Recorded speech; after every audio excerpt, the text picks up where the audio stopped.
Buenos días, este es mi proyecto integrado de Biología y Tecnología, en donde voy a hablar de la meiosis uno la meiosis en su fase uno y en su fase 2. Quiero iniciar contrastando las dos fases y con la mitosis, diciendo que la principal diferencia entre la mitosis y la meiosis en su fase uno y fase 2 es el producto final, ya que el producto final de la mitosis, por ejemplo, es son dos células hijas con el mismo número de información genética que tenía la célula madre que replicó su ADN. Es decir, en la mitosis se conserva el número de información genética. En contraste con la meiosis, en sus dos tipos, porque la información genética, o sea, las moléculas de las cromosómicas, son divididas, formando así células haploides. Bueno, esa es la principal diferencia. Luego, eh, como un tipo de spoiler, la principal diferencia entre meiosis uno y meiosis 2 es el hecho de que las dos tienen un proceso de separación de, de ADN, pero en la meiosis uno se conoce como entrecruzamiento, ahí lo vamos a platicar en un momento, y en la meiosis 2 se le conoce como segregación cromosómica.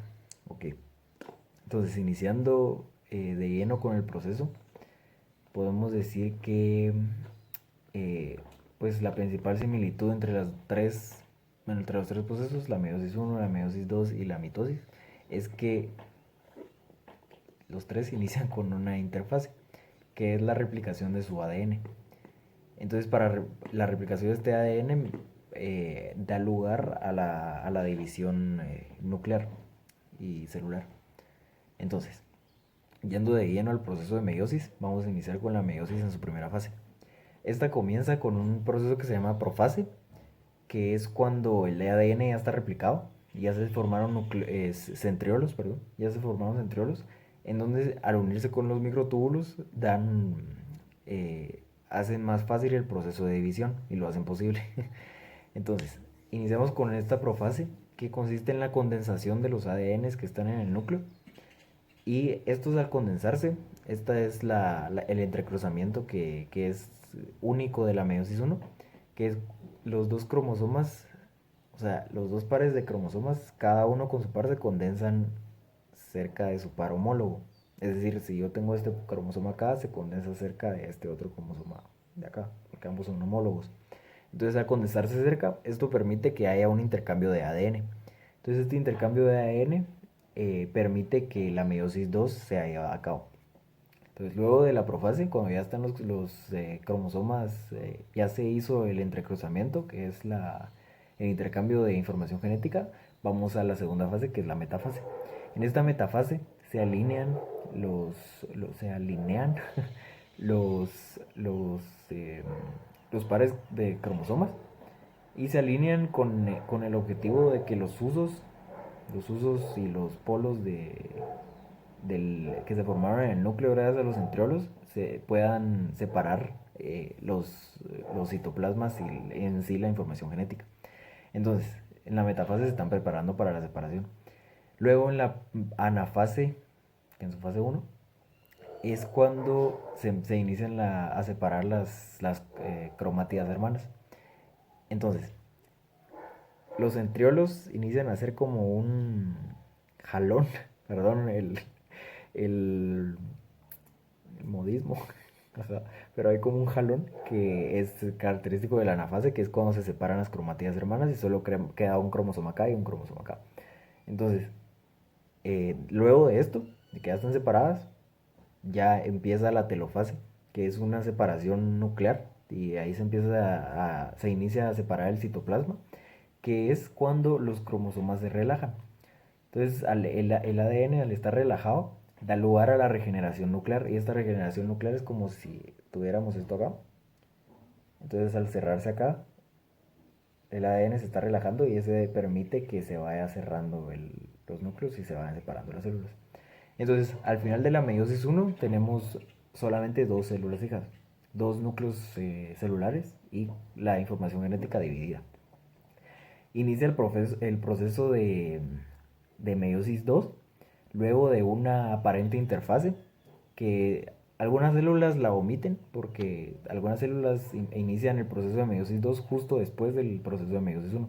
Pero hay otro tipo de células que inician su proceso de meiosis 2 posterior a una síntesis proteica y síntesis de nutrientes, que es un tipo de interfase para poder llegar a cabo su separación final. Entonces, luego de esta síntesis nutreica, esta síntesis proteica y de nutrientes, inicia la profase número 2, que es la profase propia de de la meiosis en fase 2. La profase otra vez es la condensación de cromosomas, luego que acá no se da entrecruzamiento, y esta es la principal diferencia entre la meiosis en fase 1 y en fase 2. El entrecruzamiento solo existe en la meiosis de fase 1. Entonces, en esta profase no se da algún entrecruzamiento alguno, solo hay una condensación de cromosomas, perdón, para luego dar lugar a la metafase, que es otra vez la alineación justo en el medio de los polos, y así luego se da lugar a la anafase. En esta anafase, eh, pues se separan las cromátidas otra vez, dando lugar ya no a dos, sino a cuatro. Cuatro núcleos con información genética. Y justo entre el proceso de anafase y telofase, que son el proceso de separación y el proceso de regeneración, hay un proceso similar, más pequeño, pero similar al entrecruzamiento, que es la segregación cromosómica. Esta segregación cromosómica es como la determinación que se da entre 8 posibilidades de combinaciones genéticas, en donde aleatoriamente van a ir cayendo las moléculas de ADN, información genética, para formar gametos. Entonces, eh, sí, así concluye la telofase. Entonces la telofase otra vez el ADN se relaja y se vuelven a cerrar los núcleos. Ahora ya no son 2 núcleos, sino que son 4. Ya tenemos 4 células haploides. Entonces podemos pasar a lo siguiente, que es, quería hablar de los alelos. Y pues se podría decir que los alelos son combinaciones de genes que tienen, perdón, aquí les quería apuntar eso porque era muy difícil de aprendérmelo, pero tienen combinaciones distintas de ADN dando lugar a casi 20.000 genes que solo existen exclusivamente en la raza humana. No sabemos cuántos hay en los animales y en las plantas, ¿verdad? Entonces son demasiados, eso me pareció muy impresionante a mí. Y estos alelos dan lugar a gametos, que los gametos son células haploides ya maduras que se sometieron a su proceso de meiosis y mitosis. Y estos gametos son lo que conocemos como espermatozoides en los hombres, gametos masculinos, y óvulos en las mujeres, los gametos femeninos.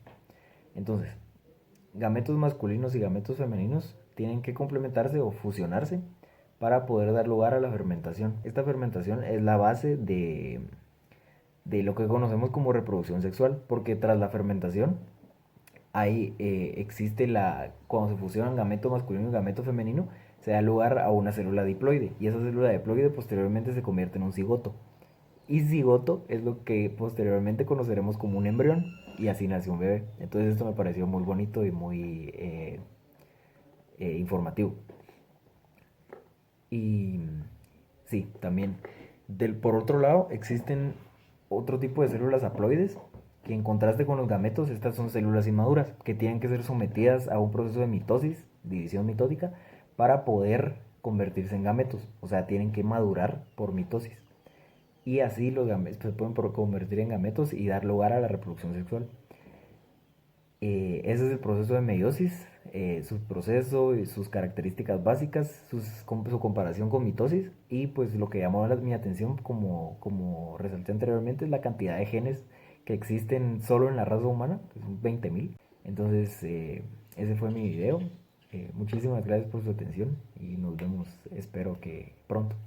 Un abrazo.